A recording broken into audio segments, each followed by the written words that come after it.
This is a special standalone episode of Dark Dialogue.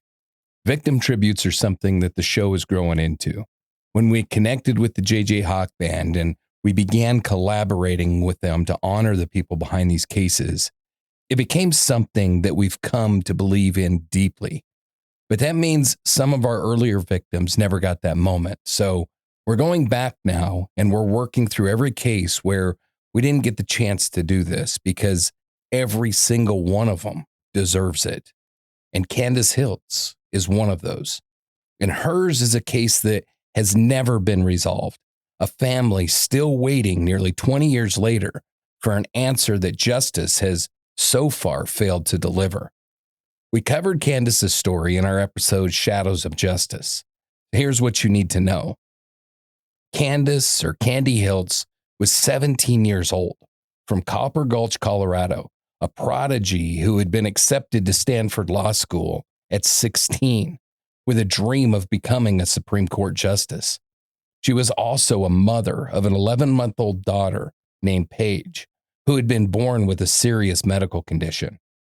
On August 15th, 2006, while her mother Dolores was away running errands, Candace was shot and killed in her home. No one has ever been charged with her murder. The investigation was so badly mishandled from the start, evidence went untouched for days. Years later, items from the crime scene were discovered in the personal storage unit of the lead investigator, and more evidence then turned up in a landfill near his former address. The investigator pled guilty to evidence mishandling charges and received a minimal sentence. Candace's case remains officially open and unsolved. Her mother, Dolores, now in her 70s, is still fighting for answers. This is Comfort in the Night by the J.J. Hawk Band. And this is Candace Candi Hiltz.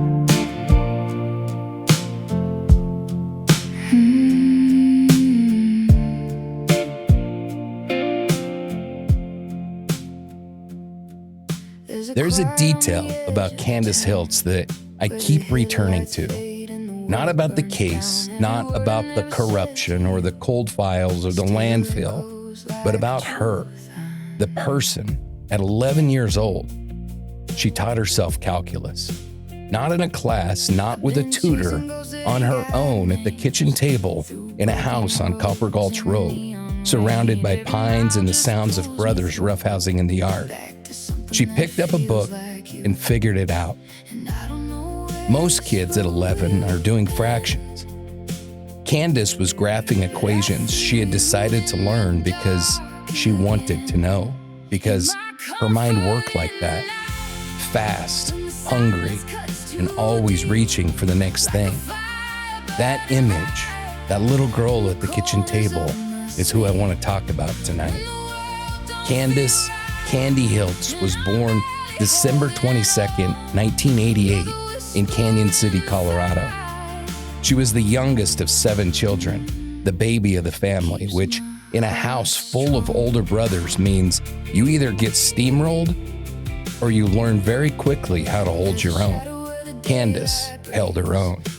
Her sister-in-law, Heather, described her as outspoken, funny, said she could dress down her brothers in a heartbeat.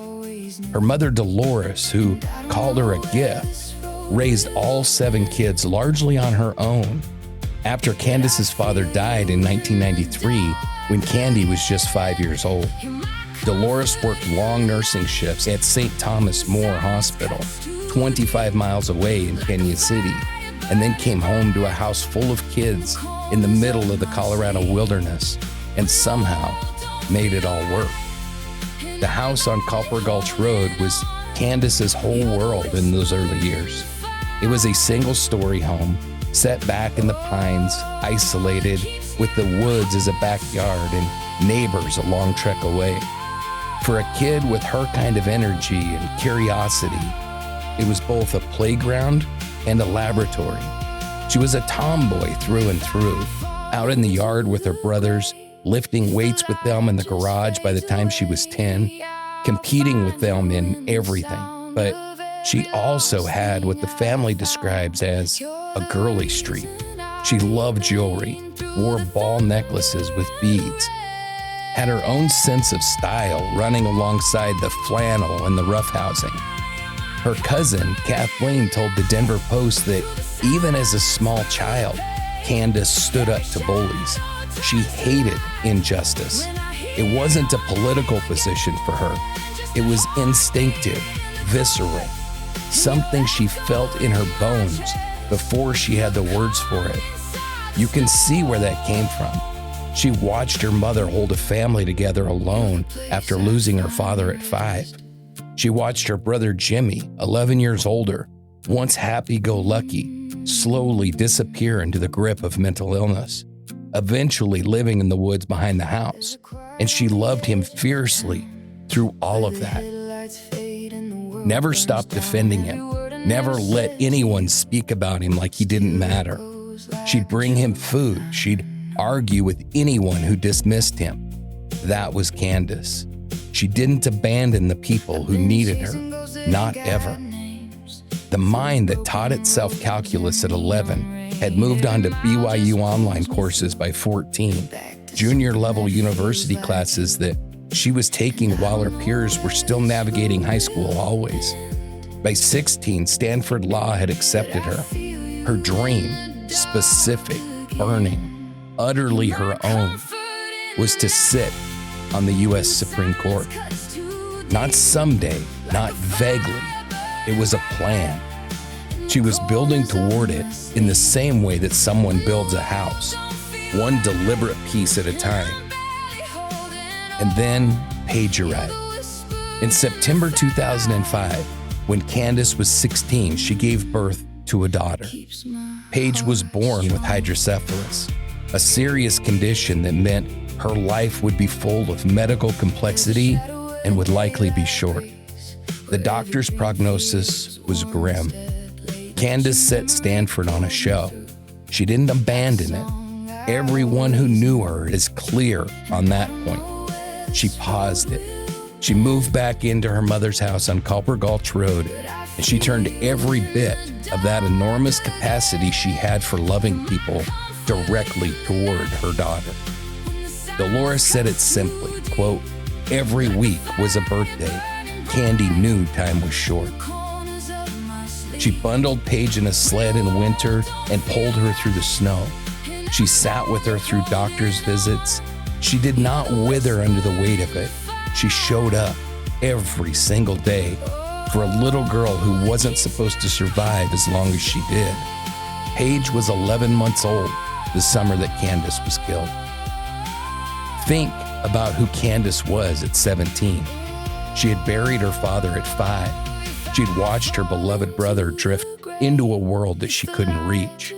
She had taught herself calculus, earned a place at Stanford, and then set that place aside without complaint to care for a medically fragile infant.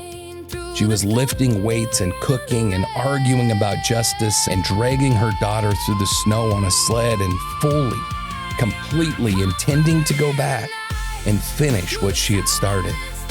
She was 17 years old. She had already lived more than most people do in a lifetime, and she had plans, real ones. The Supreme Court was not a fantasy for Candace Hiltz. It was the next chapter of a story that was very much still being written. Dolores raised Paige after Candace was gone. 7 more years of doctor's visits, of medications, of fighting for a little girl whose mother never got to see her grow. Paige passed away in 2012 at the age of 7. Dolores buried both of them, a daughter and a granddaughter, without ever getting a single answer about who took Candace from her and why. And she is still fighting, in her 70s, still filing requests, still pushing, still telling anyone who will listen, Candace deserves justice. The family has never stopped. They never will. Candace Hiltz hated injustice from the time that she was small enough to name it. She stood up to bullies on the playground. She argued for her brother when the world had written him off. She confronted authority when she believed it was corrupt. She was, in every sense, a person who was going to spend her life making things more right than she found them. She was 17 years old. She was still at the beginning of doing that. For Candace, Candi Hiltz, the girl at the kitchen table with the calculus book, the little sister who never stopped bringing Jimmy food, the 16-year-old who earned a place at Stanford and set it aside without hesitation because her daughter needed her. For Dolores, who has buried a daughter and a granddaughter and is still standing and still fighting. For Paige, who had 7 years because her mother refused to give her anything less than everything. Candace was 17 years old. She had a plan. She had a future. She had a mind that the world was not done with yet. She is not forgotten. She deserved her day on that bench. And the people who took that from her have not been held to account. Not yet. When I hear your name again, just a heartbeat in the dark, and your echo in my chest. You're the calm inside the storm. You're the place I finally rest.